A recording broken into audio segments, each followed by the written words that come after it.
Welcome back to my channel ঝটপট রান্না। আমি আপনাদের সাথে আলুর একটা মজাদার রেসিপি শেয়ার করব। আমি আলুটাকে হালকা করে সিদ্ধ করে নিয়েছি।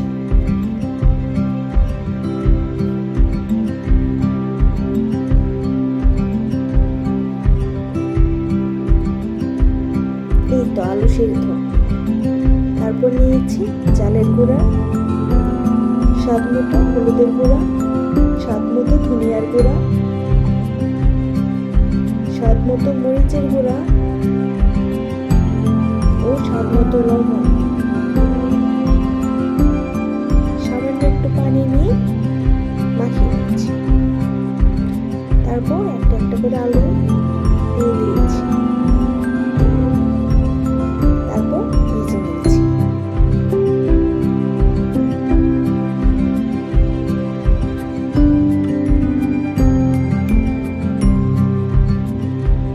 এই তো আমার ফ্রেঞ্চ ফ্রাই, আমার ঝটপট রান্না, ঝটপট রেসিপি ফ্রেঞ্চ ফ্রাই। ধন্যবাদ।